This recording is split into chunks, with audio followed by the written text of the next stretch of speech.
Vai. Tô tentando aqui, peraí, viu? Que tá. Pronto? Pronto.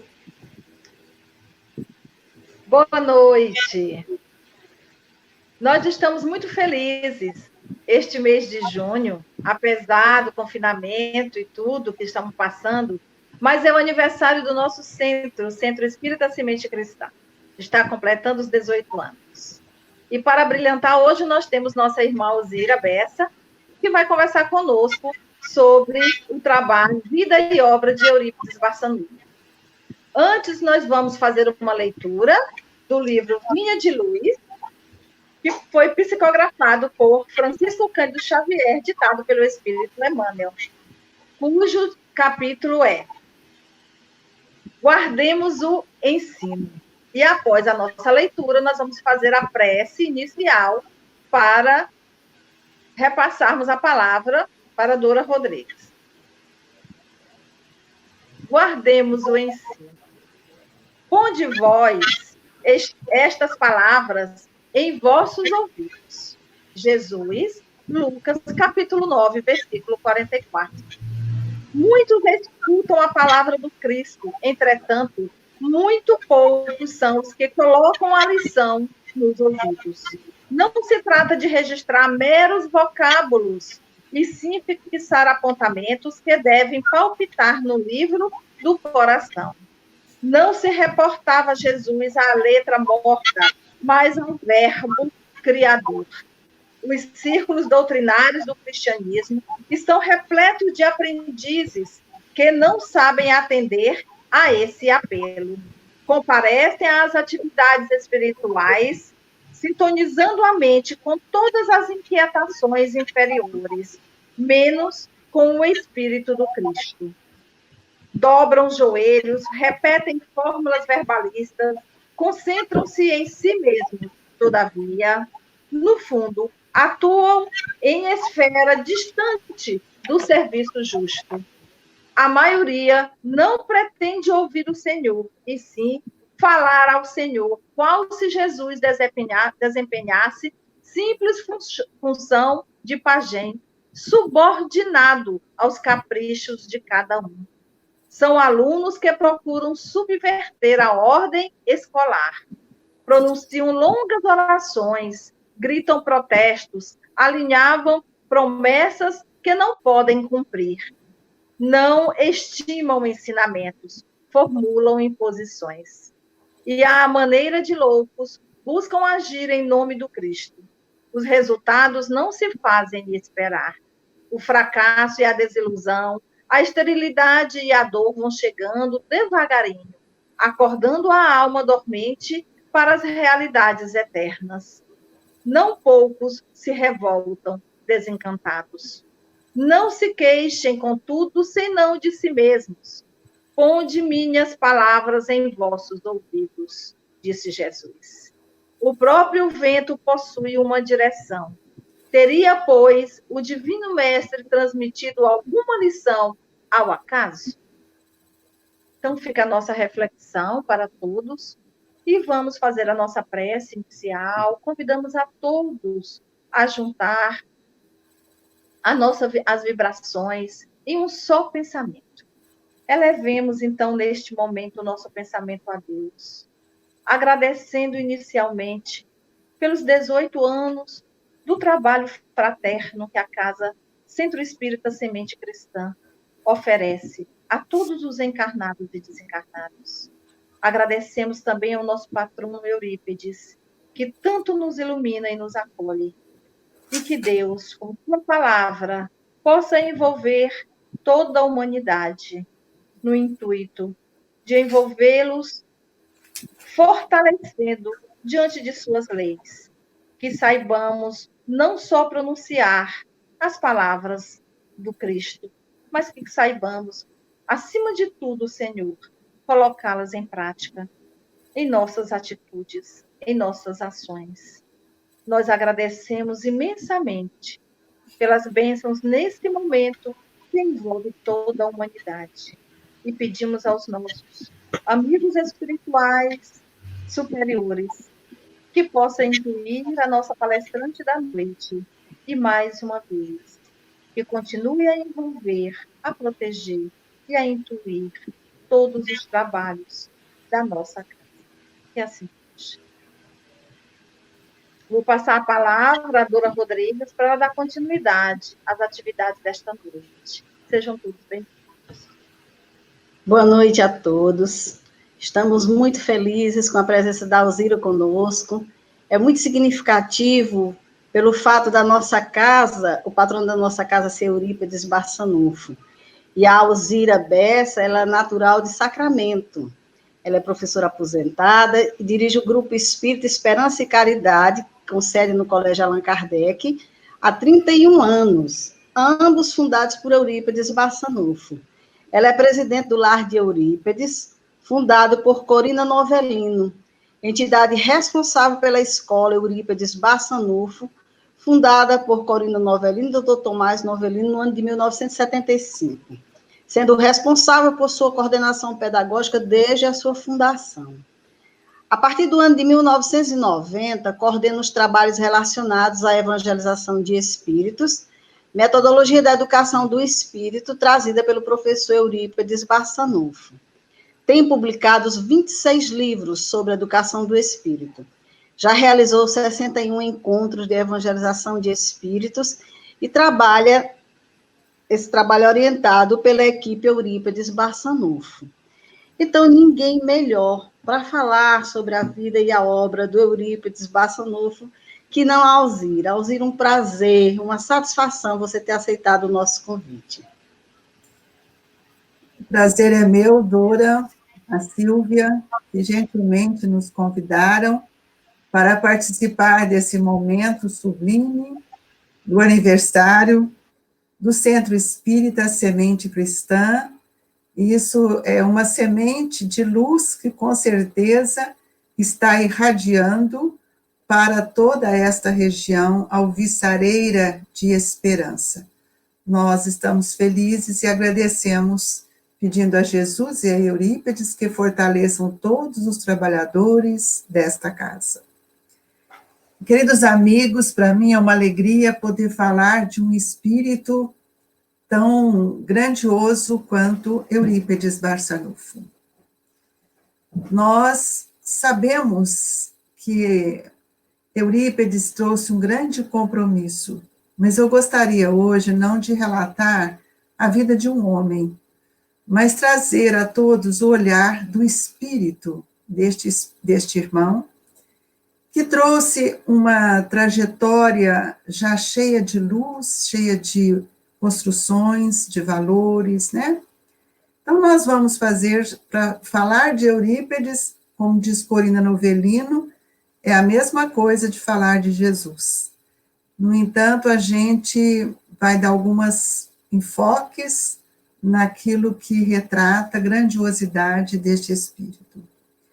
Eurípides nasceu em Sacramento, filho de Hermógenes Ernesto de Araújo e Jerônima Pereira de Almeida. Ambos tinham um apelido, ela de Meca e ele de Mojico. Assim, muitas vezes, vou tratá-los. Meca casou-se com 14 anos. Veio conhecer o esposo, o noivo, na porta da igreja. Casamentos que, na época, eram tratados pela família. E Eurípides é o terceiro filho que veio a nascer em 1º de maio de 1880. Eurípides teve uma infância muito interessante, porque foi uma infância muito ativa. Desde 6 anos de idade, ele já estava lendo e escrevendo, fazendo uso do domínio na época aritmética, das contas, dos problemas. E nessa época, o pai tinha sido convidado para fazer a administração de uma casa comercial numa estação ferroviária da Mogiana, que ficava a 14 quilômetros da cidade, na estação do Cipó. E lá ficaram 3 anos, quando Eurípides foi acometido pela febre amarela e vieram para Sacramento. E aqui ele se ingressou, depois de 3 anos no Cipó, ingressou no Colégio Miranda, que é muito interessante a presença desse colégio em Sacramento, porque o coronel Manuel França, que por coincidência era pai do meu avô, e ele trouxe e convidou os professores do Caraça, que ficava ali perto de Mariana, em Minas Gerais, para virem dar aula, fazer uma educação para os filhos do coronel e dos demais coronéis que aqui existiam. Sacramento é uma região tinha muito ouro, e é muito interessante que na fundação da cidade, quando eles foram comprar as terras, foi feita uma carta, lavrada um documento e pedido a Dom João que mandasse para o rei de Portugal, pedindo autorização para abrirem uma capela nessa região, aqui na cidade, que seria a cidade mais tarde, e essa capela seria, então, o marco histórico do começo da nossa cidade. E Dom João manda a carta para o rei de Portugal, e o rei de Portugal procura o bispo, pedindo autorização para a fundação dessa abertura, dessa criação dessa igreja. E o bispo, ao lavrar esse termo, que hoje consta aqui em Sacramento, ele fala que ele autorizava porque esta região era um pasto espiritual. Veja bem, Sacramento está comemorando 200 anos, e nós vamos observar que o campo vibratório dessa região fez com que Eurípides, realmente, esse espírito, viesse a reencarnar aqui. Porque nessa vibração, nessa energia que a cidade, essa região oferecia, ele poderia fazer com que o equilíbrio perispiritual, foi todo acomodado de acordo com essa região, né? Fez com que o seu trabalho tivesse o grande despertar de tantas e tantas pessoas. E nós, hoje analisando, né, isso, a gente pode ver que a presença de Eurípides Barçanufo em Sacramento, numa região tão rica, né, de tudo aquilo que o solo podia ofertar ao homem, mas o campo eletromagnético da região também, e que fez com que, mais tarde, Francisco Cândido Xavier viesse para Uberaba para nutrir o seu espírito desta energia e receber também essa imantação energética desse espírito Eurípides Barçanufo. Eurípides, então, estuda no Colégio Miranda, faz toda o seu campo de estudo, foi um ótimo, excelente aluno, e quando concluiu o curso, que ali ele aprendeu francês, latim, astronomia, biologia, tudo era dado nessa escola, o professor convida, o diretor da escola convida o pai de Eurípides para dizer-lhe que a escola não tinha mais nada a oferecer àquele jovem, e aconselhava que ele levasse para um centro maior, porque ele tinha desejo de ser médico. Esse desejo é muito interessante. A mãe de Eurípides, Dona Meca, ela, assim que teve o primeira filha, que foi Maria Neumísia, Eurípides é o terceiro filho, ela começou a ter uns desmaios, e esses desmaios eram constantes, e a família era muito católica. E na época que em Sacramento só tinha 2 ruas, a rua principal e a rua municipal. E eles moravam na rua onde foi construída a capela, que hoje é uma basílica, porque ela foi a santa que veio para cá, a imagem veio da Europa, que é a imagem do Santíssimo, é Nossa Senhora do Santíssimo Sacramento. Hoje é uma basílica. E a Meca levava os filhos todas as noites para assistir os ofícios da igreja. Só que quando chegava lá, ela, por muitas vezes, ela desmaiava, Ela tinha aqueles, pareciam uns ataques epiléticos. Mas todos os exames foram feitos e não era epilepsia. E Eurípides sempre junto dela, com muita pena da mãe, nunca deixou a mãe. E ele tinha um desejo muito grande de ser médico para curá-la.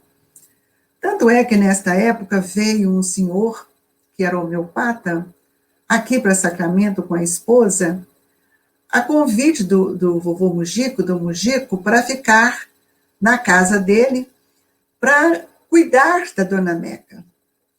E ali ele trouxe vários livros de homeopatia, Eurípides começou a ler. E ele então diz um dia para o vovô Mujico, para o pai de Eurípides, né? Mujico, achei Eurípides muito novo para fazer essas leituras. E ele está lendo. E junto a essa leitura, eles tiveram a ideia de abrir uma farmácia, porque Eurípides toda a vida olhou pela pobreza. Muitas pessoas acham que a obra de Eurípides foi o colégio Allan Kardec, mas não foi. A grande obra de Eurípides foi a caridade, foi as construções que ele fez de amor, as doações, a renúncia, e tudo aquilo que ele pôde fazer para auxiliar a pobreza desde jovem, ele sempre fez. E com 16 para 17 anos, ele abre uma farmácia que trabalhava com a fitoterapia e a homeopatia. E com isso, todo mundo passou a procurar Eurípides, porque a cidade pequena só tinha esse médico, e as pessoas procuravam ele, porque a farmácia era gratuita. E Eurípides, sempre solícito e atencioso, atendia a todos. E a vovó Meca, com aqueles desmaios, aquela condição de saúde, fez com que ela conversasse com o Mujico, seu esposo, e eles resolveram alugar uma casa, onde hoje é o Colégio Allan Kardec, para que ali Eurípides pudesse levar à farmácia, porque não tinha hora nem o dia nem a noite, todo mundo procurava, e cada vez que procurava à noite, ela acordava e não dormia mais. Então, o Mujico aluga uma casa, né, aluga essa casa de um senhor que havia construído e a família não adaptou na cidade, e pôs ali a farmácia de Eurípides, e ele passou a dormir na farmácia, nessa casa, para atender a farmácia durante todo o período que precisasse. E nessa época, ele também estava estudando no Colégio Miranda. Então, ele iria para casa, tomar as refeições, tomar o banho, e ele já ajudava na casa comercial do seu pai, fazendo a escrita, a contabilidade. Quando teve essa ideia de que ele fosse para fora, Eurípides ficou muito feliz. E o pai de Eurípides, o vovô Mujico, levou para o Rio de Janeiro para fazer um curso preparatório para entrar no curso na Faculdade de Medicina, que era um curso que tinha a faculdade da Marinha. Na época, só tinha no Rio de Janeiro. E ele vai, chegando lá, tudo arrumado, ele conseguiu fazer a matrícula, o vovô Mujico ficou 20 dias no Rio de Janeiro, arrumou lugar para ele ficar, trabalhar com amigos, e voltou. E chegando a Sacramento, ele voltou com a mala para a vovó Meca lavar, arrumar a seu enxoval, assim falava na época, para ele voltar para o Rio de Janeiro. E ela começou a fazer a roupa. E assim que ela começou a mexer com as coisas de Eurípides, ela começou a desmaiar toda hora, em seguida. E ela piorou muito. E Eurípides sempre próximo dela. Quando Eurípides viu que aquilo era o sentimento dela para com o filho, com a saída dele, Eurípides desfez toda a mala e nunca mais ele falou em voltar para o Rio de Janeiro. Na verdade, não era esse o seu compromisso de ser médico, porque ele trouxe todas as mediunidades descritas por Allan Kardec. Mas nós precisamos saber por quê. Eurípides teve uma reencarnação junto aos essênios, com o nome de Marcos, que está no livro A Grande Espera, de Corina Novellino, ditado pelo espírito Eurípides Barçanufo. E ali ele teve um contato muito importante com uma pessoa que chamava Lisandro, que era uma das reencarnações de Bezerra de Menezes. E, educado na seita essênica, ele começou, desde cedo, a cuidar dos doentes, porque os essênios eram preparados para trabalhar com a fitoterapia. E ele enfrentou uma pandemia, que na época era uma peste negra, e ele era jovem. E Bezerra de Menezes prepara todos aqueles que estavam ali no grupo dos essênios, fazendo a sua educação para receber o adolescente, que era a grande estrela que eles esperavam. Por isso, a grande espera. E essa estrela chega. Era um jovem de uma performance completamente diferente, com um magnetismo diferente, e ele se apresenta com o nome, o adolescente. Eurípides traz esse nome na história. E o adolescente fica ali e orienta o grupo essênico, pede para abrir a seita, para atender os doentes lá fora, recomenda a Marcos que ele teria uma missão diferente, sobre os ombros dele caía uma responsabilidade maior. Então, Eurípides teve uma convivência com Jesus, ainda adolescente, junto com o Dr. Adolfo Bezerra de Menezes. Eu estou trazendo isso para mostrar-lhes que a história do espírito, ela dá continuidade e sempre com fortalecimento dos laços com esses espíritos que fazem parte da história de cada um de nós. E Eurípides, então, naquela reencarnação como Marcos, foi sacrificado jovem, foi martirizado, e foi o primeiro mártir da nova aliança, porque depois nós vimos que o primeiro mártir do cristianismo não foi Estevão, né? E nós sabemos que, dessa forma, a ligação entre o Cristo e entre Bezerra já era muito forte com Eurípides. Nós não sabemos outras reencarnações antes, mas sabemos que Eurípides estava preparado para receber o adolescente, Jesus, naquela época. Depois nós vamos encontrar uma outra reencarnação desse espírito, que Emmanuel relata no Ave Cristo, na psicografia de Francisco Cândido Xavier, o escravo Rufus. E numa dedicação plena e uma frase muito forte, quando eles pedem para abjurar, e ele testemunha o amor, a fidelidade ao servo, né?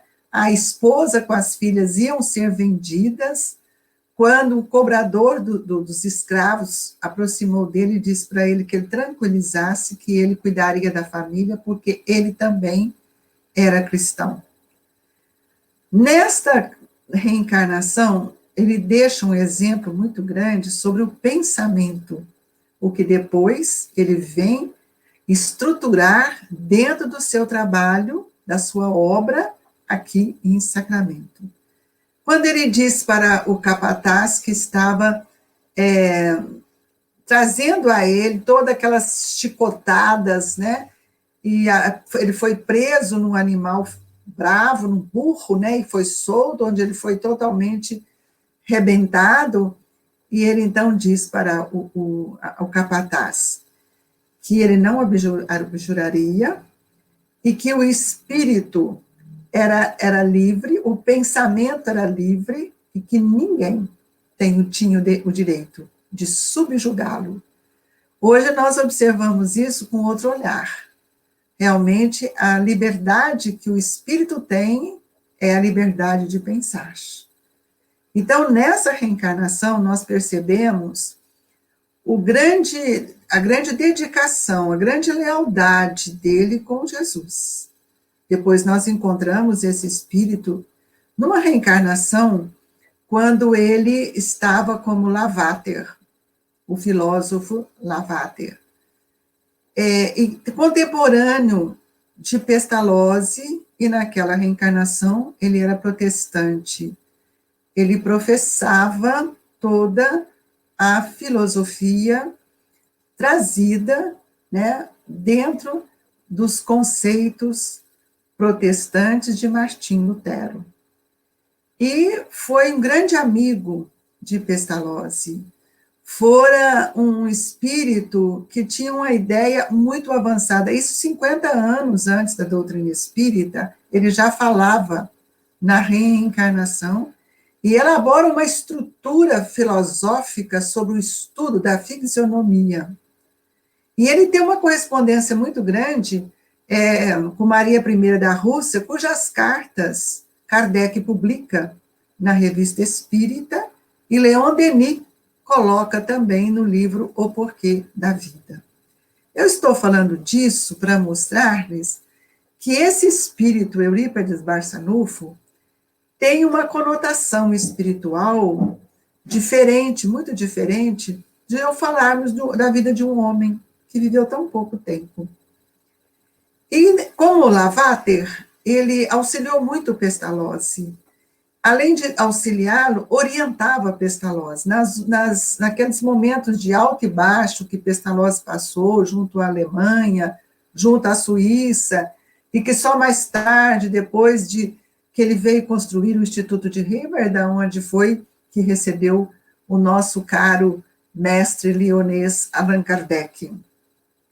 Então, Eurípides já tinha uma ligação muito grande com essa pleiade de espíritos que viriam para fazer este grande trabalho.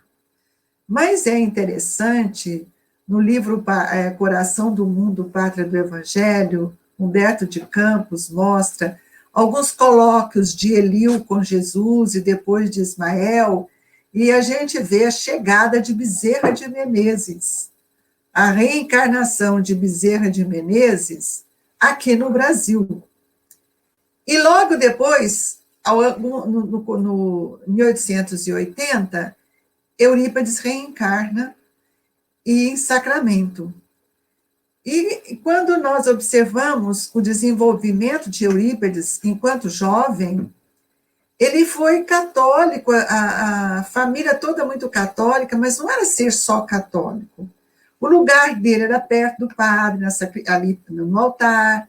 Ele ajudava em todas as participações, ele só não fazia o batizado e não fazia também os casamentos, mas o resto ele participava de tudo, era uma pessoa de confiança. E foi ele um dos fundadores da Ordem São Vicente de Paulo aqui em Sacramento, chegando a ser presidente desta ordem. No entanto, ele muito inteligente, né, e muito amigo, muito sincero. Uma das características que eu admiro dessa personalidade Eurípides é a sua fidelidade, o seu amor ao Cristo. Por isso que nós observamos que essa construção é a obra que esse espírito tem, é a obra do amor, é a caridade constante, é o homem sólido, o espírito sólido no bem. Então, o padre, amoroso, amigo, vendo aquele jovem que era um exemplo na cidade, que quando não voltou para o Rio de Janeiro, já foi convidado para dar aula aqui no Liceu Sacramentano, onde o padre e outros professores também participavam ali com ele, o vigário da cidade lhe empresta uma Bíblia para ele ler. Considerando a época, não era um livro fácil, era um livro sagrado, que apenas aqueles que eram eclesiásticos que tinham.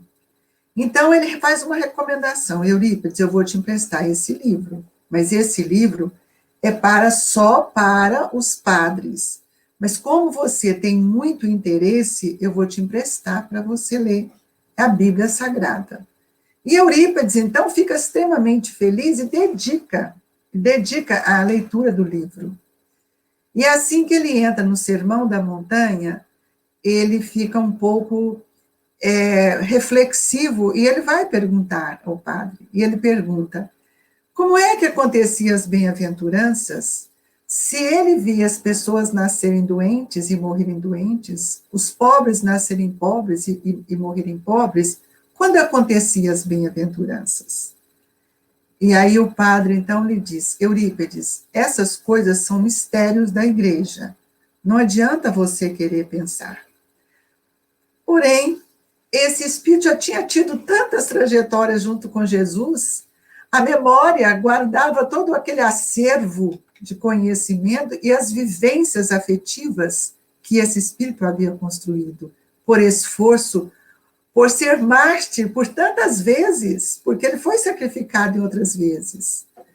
Quando ainda como romano, Marcos, depois como o escravo Rufo, e assim nós vamos ver que a gente não sabe se teve tantas outras, mas sempre a dedicação plena na fidelidade ao Cristo. E ele então pensou, como é que pode Jesus, que veio trazer a verdade e trazer o evangelho, que era o Novo Testamento, que a gente não pode compreender? E ele então ficou muito entristecido. E aquilo levou a refletir profundamente e numa tristeza profunda, porque ele não acreditava naquilo e ele queria desvendar tudo aquilo que o padre estava dizendo para ele que era um mistério. E nessa mesma ocasião, por volta de 1900, em Santa Maria, estava acontecendo vários fenômenos, e lá morava o irmão da sua mãe, o irmão da vovó Meca, de Meca, a família morava lá, o senhor Mujico, o senhor Mariano da Cunha, que era cético, católico, nada disso, era cético. Ele não acreditava em nada. Então, e ali em Santa Maria tinha vários, ali era uma sesmaria, então tinha várias casas que eram de lavradores, que ali moravam. E acontecia um fenômeno muito estranho lá, porque é um efeito físico muito grande, quando as tampas das panelas, os utensílios, voavam de uma casa para outra, todo mundo via, desaparecia as coisas dentro de casa. E aconteceu que desapareceu também um facão na casa do senhor Mariano, e ele ficou muito entristecido porque uma família amiga havia viajado e entregou o facão para ele guardar. E esse facão foi guardado numa gaveta com cadeado, e sumiu o facão, desapareceu. E a família havia dito que estava voltando. Ele foi limpar o facão para entregar como havia recebido. Uma pessoa honrada e prestimosa, muito amiga, e ele foi limpar para entregar. E quando ele não achou, de forma alguma, e aí tinha ali perto da Santa Maria, Peirópolis, que fica perto de Uberaba, que era uma estação ferroviária. Ele pegou o trem em Conquista e vai até Peirópolis. Chegando lá, ele foi conversar com Frederico Peiró, que era um espanhol que morava lá, espírita, e que tinha várias obras.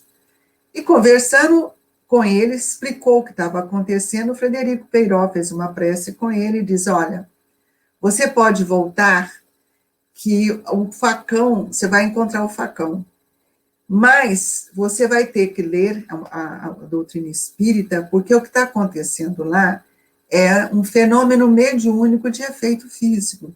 Deve ter muitos médiuns de efeito físico.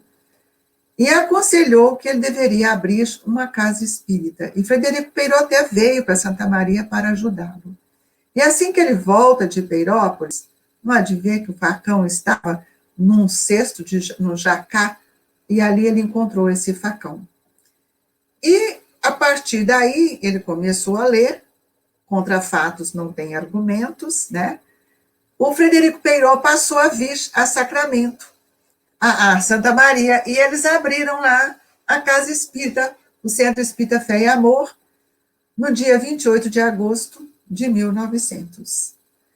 E nesse período, foi o período de grande manifestação espiritual lá em Santa Maria, grandes espíritos, todos que participaram da codificação.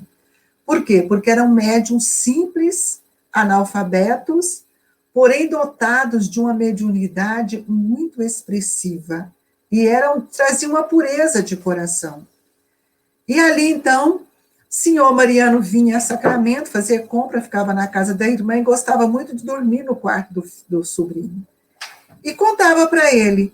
E todos achavam que o senhor Mariano estava com uma parte com o demônio, que era um absurdo aquilo. Até que, em 1904, Eurípedes, ao ler essa Bíblia, estava muito entristecido, a família toda achando que ele estava enfraquecido. Ele, então, o senhor Mariano chegava e contava, e dessa vez o senhor Mariano trouxe para ele o livro Depois da Morte, de Leon Denis. E a gente sabe que Leon Denis, grande filósofo, que deu uma contribuição muito grande à codificação. E quando ele começou a ler o livro grosso, todo mundo sabe, mais de 400 páginas, o senhor Mariano ficava no quarto, dormindo no quarto do sobrinho, ao ler ao ver que o Eurípides estava lendo, ele ficou muito feliz. E pela madrugada, Eurípides disse para ele: tio senhor, este filósofo é um monumento. Esse livro me esclareceu tudo. E isso foi no começo, na Semana Santa do ano de 1904. Ele, então, vai a Santa Maria, chegando lá, o senhor Mariano convida, ele recebe uma mensagem. E essa mensagem foi assim: ele chegando a Santa Maria, na casa do senhor Mariano, que era onde funcionava o centro, estavam ali os médiuns, todos simples, analfabetos, e ninguém tinha visto Eurípides chegar. Era na casa da tia, que era a madrinha dele, e ele levou um amigo com ele. Chegando lá, ele assentou, só tinha 2 lugares. Ele entrou caladinho, silencioso, e fez uma prece silenciosa, quando o senhor Mariano também fazia a prece. E ele disse: se for verdade que os mortos comunicam com os vivos, que eu seja esclarecido pelo espírito de João, o Evangelista. E, se for possível, pelo médium Aristides. Veja bem, ele pede o médium e solicita, evoca o espírito de João Evangelista. Pois a primeira mensagem foi dada por Aristides, explicando toda a bem-aventurança. E quando ele terminou, ele deu o nome, João, o Evangelista. Por que ele deu o nome de João Evangelista e por que Eurípedes pediu a João? Porque Eurípedes teve uma reencarnação, como ainda depois de Marcos, ele teve uma reencarnação como Policarpo de Esmirna, que fora um jovem foi criado por Inácio de Antioquia. Inácio, sabendo que ele ia ser sacrificado, chama João e entrega o filho adotivo, pede a João que desse a formação moral evangélica para aquele jovem. João já havia levado Maria para morar com ele em Éfeso. Então, Policarpo de Esmirna vai morar com Maria e João em Éfeso.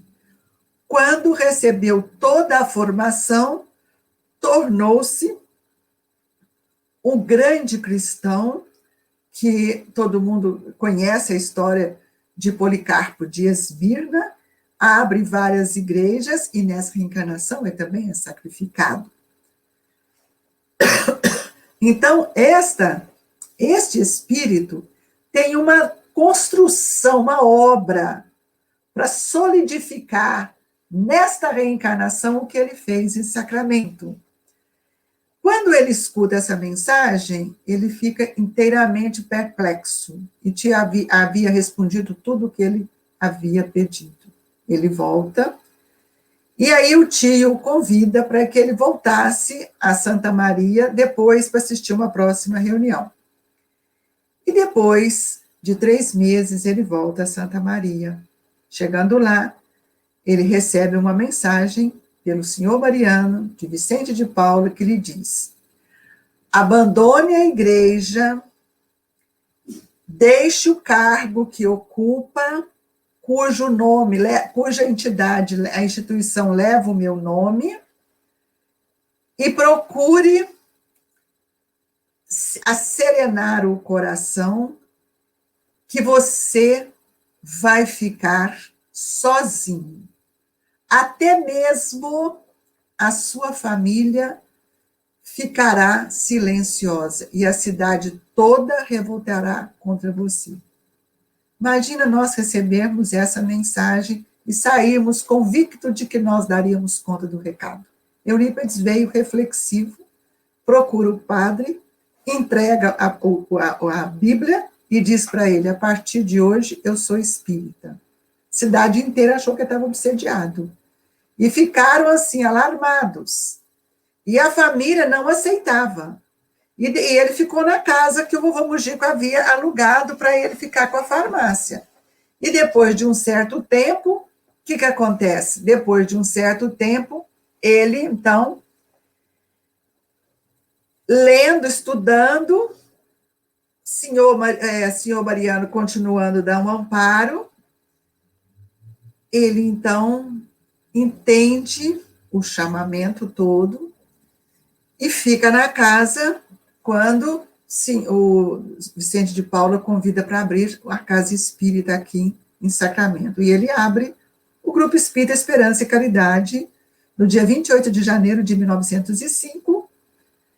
E quando foi para abrir, o pessoal de Santa Maria veio todo para ajudá-lo, que vinham sempre para participar das reuniões, para dar um suporte, para ele não ficar sozinho, estava ele mais um amigo. E nessa abertura, quem dá o nome do grupo espírita foi Bittencourt Sampaio, que esse grande irmão, grande espírito da Pleiade de Jesus, que inspira o senhor Mariano e pede a Eurípides que o nome do grupo espírita seria Esperança e Caridade. A gente vai observando que existe uma ligação entre esses espíritos. Todos aqueles que fizeram parte da codificação participaram da instalação do Grupo Espírita Esperança e Caridade em Sacramento.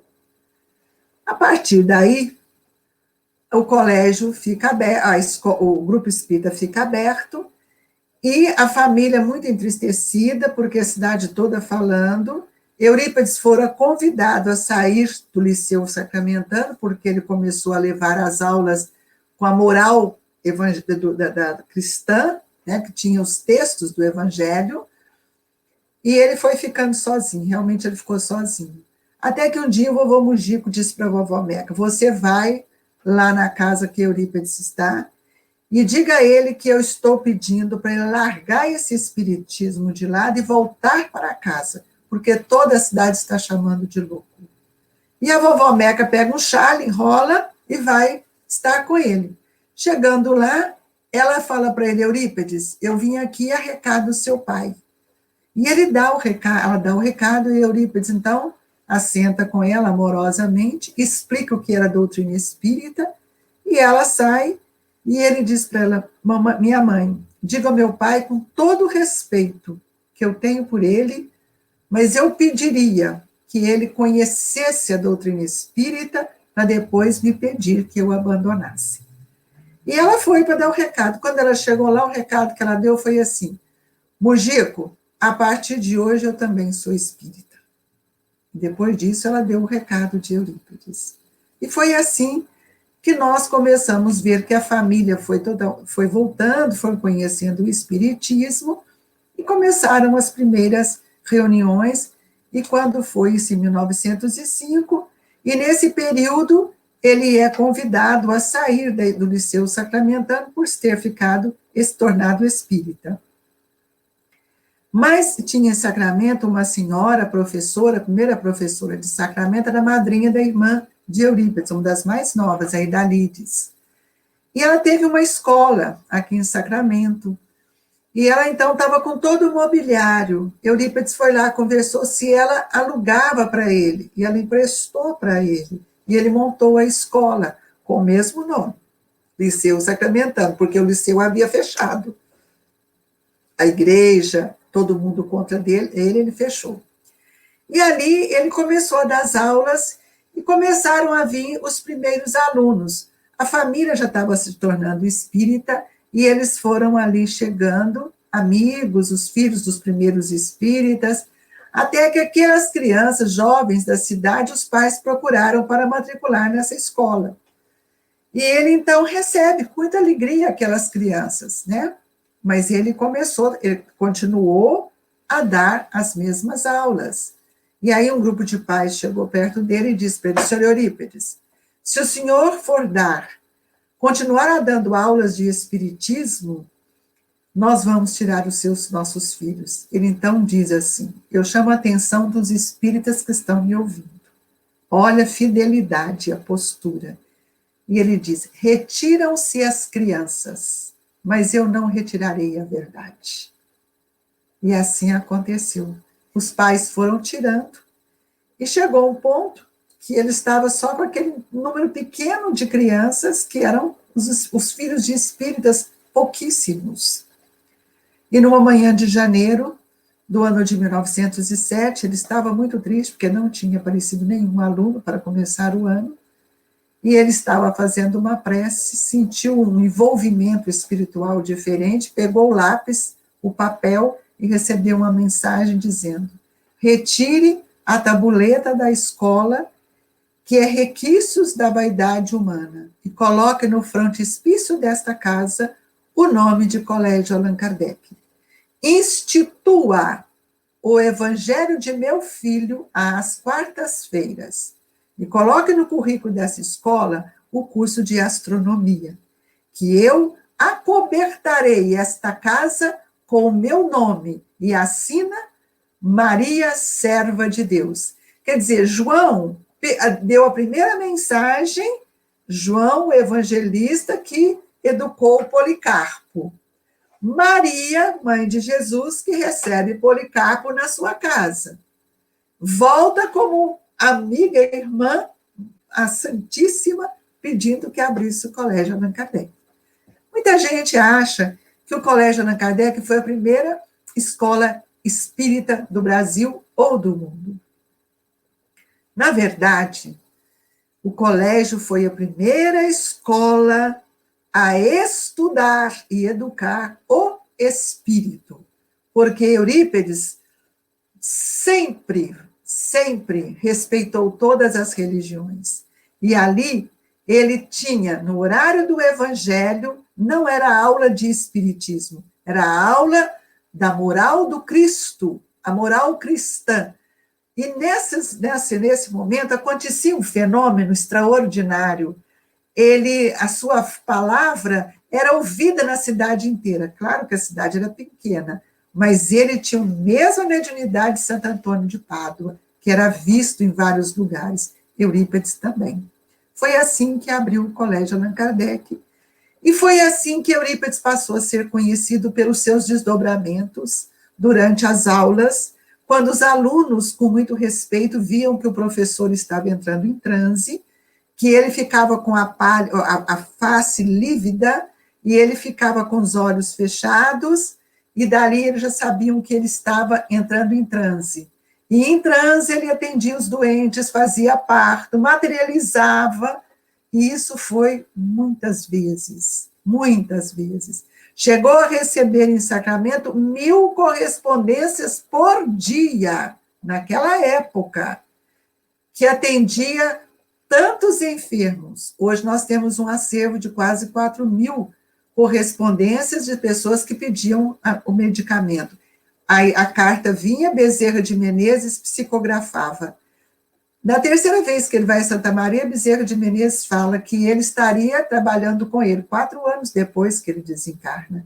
Ele desencarnou em 1900 no Rio de Janeiro, em 1904 trabalhava com Eurípides. E foi aí que saiu um grande apanágio de luz para o Brasil Central e para todo o Brasil. Porque nós viemos conhecer uma didática diferente, um professor que tinha um olhar para o espírito, um professor que tinha um olhar para os jovens do terceiro milênio, porque ele preparou uma geração para enfrentar este momento agora, quando seu exemplo era um exemplo diferente. As classes eram mistas, enquanto numa época a mulher pouco estudava, onde ele tinha o respeito, onde ele não tinha o castigo, onde ele não tinha as avaliações semestrais, bimestrais, as avaliações eram contínuas. No final do ano, ele abria um plenário, convidava as pessoas mais importantes da cidade para fazer debate com seus alunos, onde ele levava os alunos à prática da caridade, onde ele ensinava astronomia, não era para estudar astro, mas para entender as muitas moradas da casa do Pai. Este espírito que teve uma estrutura pedagógica que o Brasil não conhecia, que veio das reminiscências que ele recebe em Éfeso e em outras situações. Ele que fora companheiro de Pestalozzi, aplica a pedagogia do amor, agora com a visão do espírito. E é nesta escola que hoje nós dirigimos com muita alegria, mas com muita responsabilidade, para dizer aos amigos que essa escola não fechou, que tem tanta gente que diz que o colégio hoje é um museu. Não, ela hoje é a escola do espírito. E em 1975, um ex-aluno dele, Dr. Tomás Novelino, junto a Corina Novelino, que recebe uma mensagem dele no ano de 1952, por Francisco Cândido Xavier, que diz: Corina, você é uma das minhas últimas esperanças em Sacramento. Hoje, a grande obra desse espírito é a educação. E ele sempre diz que não era a educação espírita, porque nós precisávamos ter uma casa para estudar a verdade, olhando e respeitando o credo religioso. Que para estudar o espiritismo nós teríamos que ir à casa espírita, mas nós teríamos que desvendar e auxiliar o ser espiritual que somos. E a educação do espírito, desde 1990, tem sido para nós esse farol a nortear todo o conhecimento da doutrina espírita voltando para dentro de nós. Esse é o grande legado desse espírito, preparando-nos para que nós pudéssemos ter um outro olhar para a doutrina espírita, esta doutrina que vem nos mostrar a era nova, que vem nos consolidar esta época de transição, veio nos preparar para enfrentarmos esse terceiro milênio. E nessas 3 décadas é que nós estamos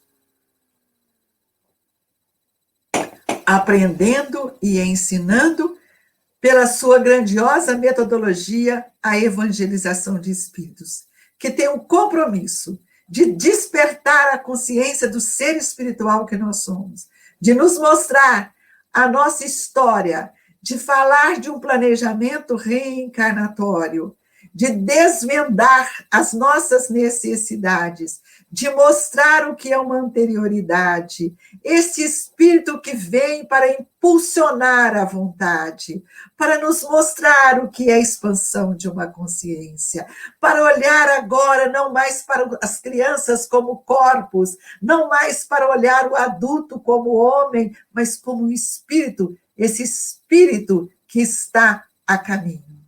Esse espírito que não é só corpo, porque o corpo fica, e ele nos traz o grande legado da sua metodologia com um pilar importante, que é a reflexão.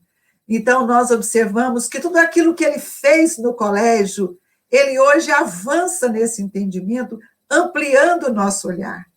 E nesse momento eu gostaria de dizer-lhes tenhamos fé, tenhamos consciência do nosso papel.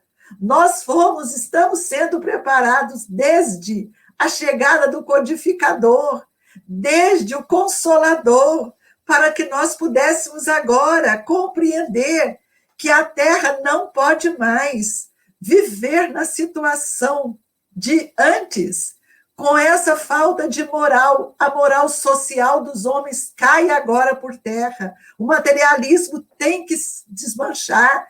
Nós somos espíritos em busca de experiências espirituais. O nosso papel agora é com Jesus, não é mais pedir a Jesus.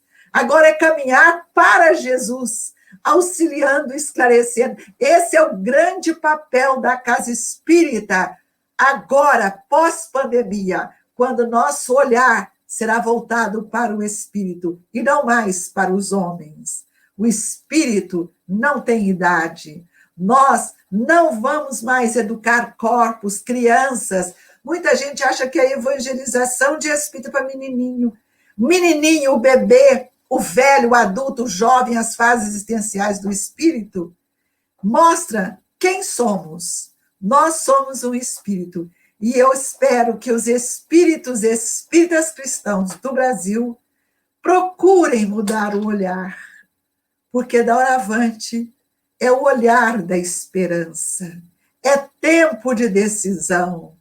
É tempo de amar. É tempo de sairmos dessas circunstâncias fechadas para que possamos contribuir com Cristo neste momento, com esses espíritos que são ávidos de luz, que são inteligentes, mas não têm a construção da moralidade e de toda a estrutura dos sentimentos.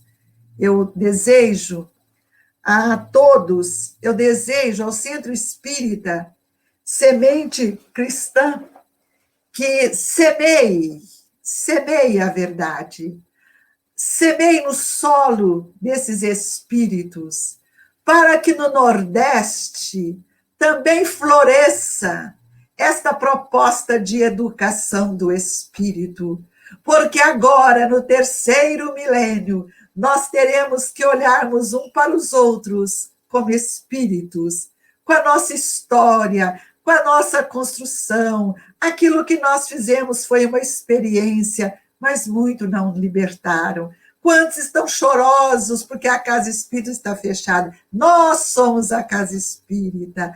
Nosso contexto perispiritual, nosso magnetismo, o nosso amor pode auxiliar as pessoas de todas as formas. Eurípedes não é aquele espírito que está exigindo, cobrando. Eurípides é o espírito que está nos ensinando como libertar o nosso espírito. Convictos e corajosos, porque muito recebemos e agora será pedido. Espíritas, a luz do alvorecer chega para todos nós. Pergunte para você mesmo, o que queres, Senhor, que eu faça? Porque eu tenho certeza que há muito trabalho para todos nós. Eu gostaria muito, acho que já está na hora, né, Dora? Eu gostaria muito de agradecer a todos vocês e eu espero que no coração de todos vocês.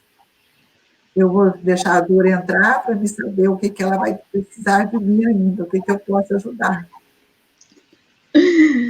Podia continuar falando aí a noite inteira, não tinha problema.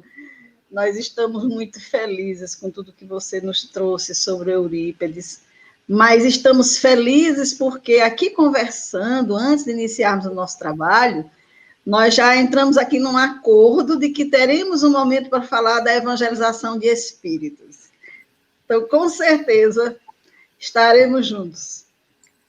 Se Deus quiser, Dora, porque acho que o tempo urge para que o espírito espírita possa acordar para o verdadeiro papel dele. Temos visto quantos espíritas com medo. O que é o medo? É uma insegurança, porque nós não vivemos o Evangelho de Jesus. Nós falamos dele, mas nós não vivenciamos, não aplicamos, e agora estamos sendo convidados a vivenciar o Evangelho de Jesus. Medo de quê? De morrer? Nós falamos tanto que nós não morremos, não é? Isso é o apego, né? É o apego. Então, nós estamos despreparados para enfrentar esse momento. Mas Jesus está no leme, e acredito que Eurípides esteja junto dele para nos ajudar. Nós ficamos muito felizes, Alzira, com essa ligação que nós fizemos agora com o Sacramento. Que, se Deus quiser, vai ser uma ligação permanente. Estaremos sempre buscando alguma orientação, alguma informação que possa nos auxiliar nessa proposta que nós iniciamos aqui na nossa casa, que é, assim, uma proposta belíssima, mas a gente gostaria de mais e mais apoio de vocês, e que bom que você já se colocou à disposição. Então, nós teremos esse momento. E muito feliz. Sabe, Dora, eu estive com o Divaldo no ano passado, num congresso aí em Pirassununga, e ele abriu o congresso dizendo, você deve ter ouvido eu falar aqui no ano passado, ele falando que o século XXI é o século de Eurípides. E eu tenho visto que é mesmo, porque hoje, até mesmo fora do Brasil, nós temos sido procurados para conhecer esse trabalho. Mas, na verdade, o trabalho que nos traz Jesus ao coração. Nós precisamos viver Jesus, né? Para que esse reino de Deus implante em nós. Esse é o maior trabalho nosso, implantar o reino de Deus em nós, né? Com certeza. Eu que te agradeço, Dora, e o que depender de mim, estarei sempre à disposição, porque o trabalho não é nosso, o trabalho é de Jesus, o trabalho é de Eurípides, mas enquanto tivermos força, nós estaremos nesse expoente, levando para o Brasil essa pátria querida, que há de ser a pátria do Evangelho, quando nós todos colocarmos na posição de servidores do Cristo. Se Deus quiser, nós haveremos de fazer isso. Essa pandemia está sendo uma bênção para todos nós. Que Jesus abençoe, parabéns pela casa, pelo trabalho, Silvia, por tudo que vocês têm feito para semear, e semeiem. Quando a semeadura é boa, a árvore dará bons frutos. E cuide dessa geração, espíritos que precisam conhecer melhor a si mesmo, valorizar a mediunidade como uma faculdade educativa e não faculdade de curso, precisamos tomar muito cuidado com isso. É uma faculdade que trouxemos para educar o pensamento, mudar os nossos sentimentos e dar a expansão ao nosso perispírito. Eu te agradeço muito, e graças à pandemia eu pude fazer isso com vocês. Com certeza.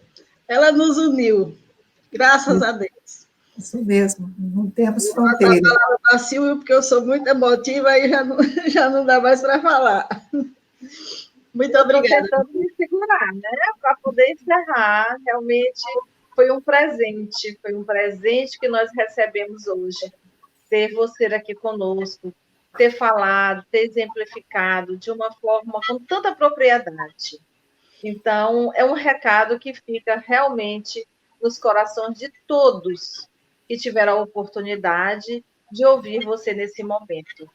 E se não ouviu desta vez, neste horário, com certeza terão a oportunidade de assistir essa live, este ensinamento, em outro momento. Nós só temos realmente a agradecer. Muito emocionante as suas palavras, muito emocionante. E eu gostaria, inclusive, de explorar um pouco mais, se for possível, né? Se alguém, se ninguém mais tiver o que colocar, nós fizemos um vídeo em homenagem ao centro e já está disponível no YouTube.